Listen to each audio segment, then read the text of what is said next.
Assalamualaikum warahmatullahi wabarakatuh. Bertemu lagi dengan Pak B. Kali ini Pak B akan membahas tentang hidroponik atau hidroponik sistem ebb and flow atau hidroponik sistem pasang surut. Lu kok dianggap atau disebut pasang surut, mengapa? Terus bagaimana atau kelebihannya apa, kekurangannya apa, bahan-bahan yang diperlukan untuk apa? Itu bisa disimak dalam penjelasan Pak B kali ini agar menambah ilmu dan bermanfaat bagi kita semua. Tapi sebelumnya jangan lupa kasih like, subscribe, dan komen ya, agar channel ini berkembang dan bermanfaat bagi banyak orang. Bagi Anda yang suka hidroponik, nikmati video ini sampai selesai penjelasan Pak B selanjutnya. Hidroponik sistem ebb and flow atau pasang surut. Ini adalah hidroponik pasang surut. Mari kita ikuti penjelasannya. Ini adalah instalasinya. Instalasi hidroponik ini adalah pompa akuarium kalau yang kecil ya. Kalau misalnya skala rumahan kecil itu bisa pompa akuarium seperti ini, bak airnya. Ini adalah Pak B mengambil dari berbagai solusi informasi ya. Ini adalah sistemnya seperti ini, adalah pasang dan surut atau ebb and flow. Oke. Nah, ini pasang surut, pengertian atau definisi, alat dan bahan, langkah kerja, pemeliharaan sistem, kelebihan dan kekurangan. Mari kita mulai dari yang pertama. Jadi ini adalah sistem hidroponik yang lain, yaitu sistem ebb and flow atau pasang dan surut. Pengertian hidroponik ebb and flow. Hidroponik sistem ebb and flow atau yang dapat disebut pula sistem flood and drain atau sistem pasang surut merupakan sistem hidroponik yang sangat populer dengan petani hidroponik rumahan. Sistem hidroponik pasang surut merupakan salah satu sistem hidroponik pasif yang menggunakan agregat. Agregat yang digunakan dapat berupa rock wool, arang sekam, kokopit, dan lainnya. Sistem pasang surut bekerja dengan pompa yang secara berkala mengalirkan larutan nutrisi ke wadah tanaman hingga merendam akar dan dialirkan kembali ke reservoir dengan internal waktu tertentu.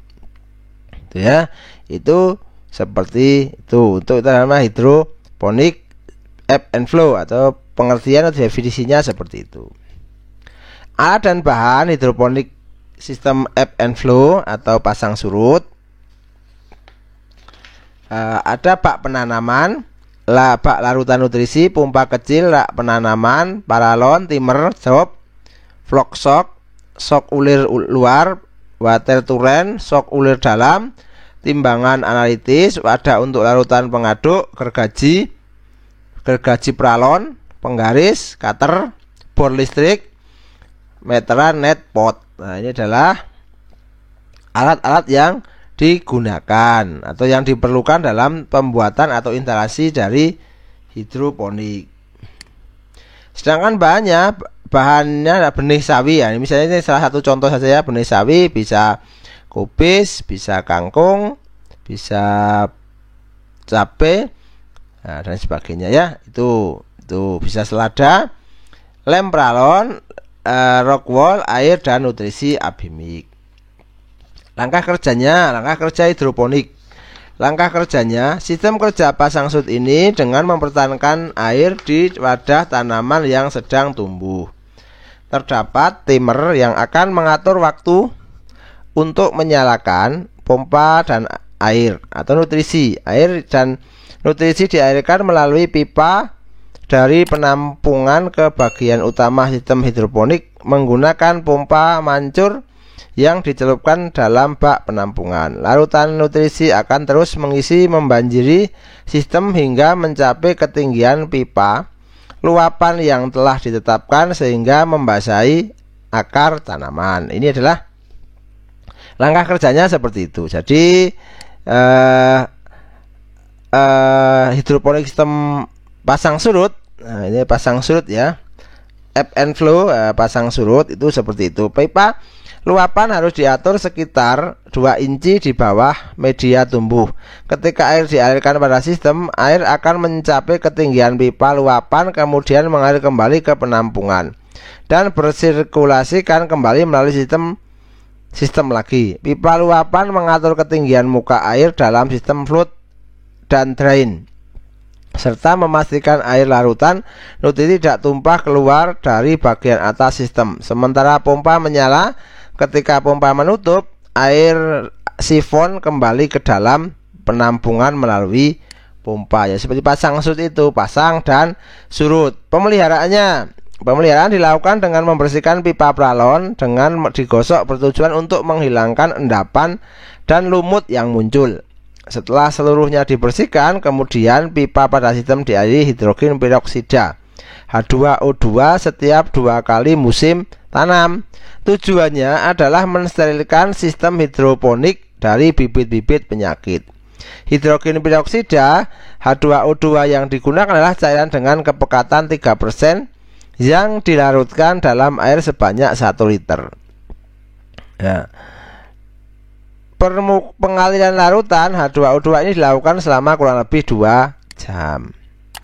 Kelebihan hidroponik ebb and flow, sistem ini juga lebih mudah dalam pemeliharaan seperti tidak melibatkan proses penyiangan dan pengolahan tanah dalam budidaya tanaman. Bebas tumbuhan pengganggu, tidak mengenal musim, ramah lingkungan, hasil lebih segar dan tahan lama. Faktor-faktor pembatas dalam budidaya di lahan seperti suhu, kelembaban, nutrisi dan pH dapat diatur dengan menggunakan metode hidroponik ini. Ini adalah kelebihannya karena memang pasang dan surut begitu ya, tidak seperti kalau misalnya NVT kan mengalir terus, DVT itu merendam terus begitu ya. Drip itu menetes ya, seperti itu. Kekurangan dari hidroponik ebb and flow adalah membutuhkan modal yang besar, jelas. Pada sistem closed system dan nutrisi disirkulasi, jika ada tanaman yang terserang patogen, maka dalam waktu yang sangat singkat seluruh tanamannya itu akan terserang. Pada kultur substrat, kapasitas memegang air media substrat lebih kecil daripada media tanah. Sedangkan pada kultur air, volume air dan jumlah nutrisi sangat terbatas, sehingga akan menyebabkan pelayanan tanaman yang cepat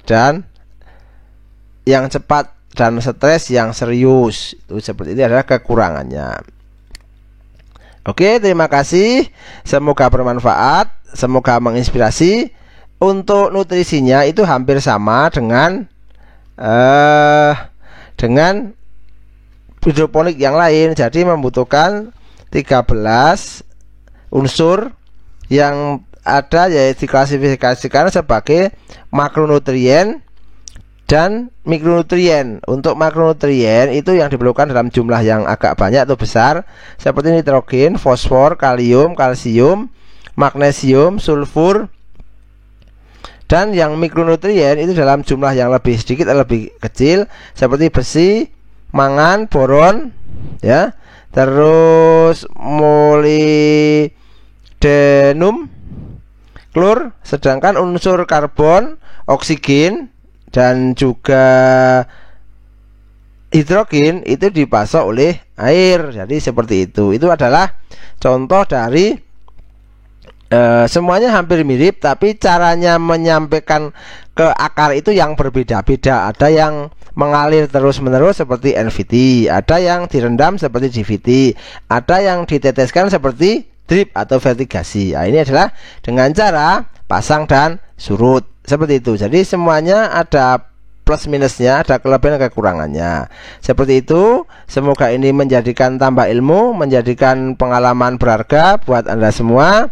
Jangan lupa support, like, subscribe dan komen untuk mengembangkan channel ini dan juga bermanfaat bagi banyak orang, sehingga ini bisa bermanfaat untuk dipraktekkan. Demikianlah penjelasan tentang hidroponik atau macam-macam hidroponik, sistem hidroponik yang Pak B sampaikan. Jangan lupa kasih like, subscribe dan komen agar Pak B semangat berbagi konten positif, edukatif dan inspiratif, dan juga channel ini terus berkembang dan bisa nyalakan lonceng notifikasi agar nanti tidak ketinggalan konten-konten Pak B menarik selanjutnya. See you next time. Assalamualaikum warahmatullahi wabarakatuh.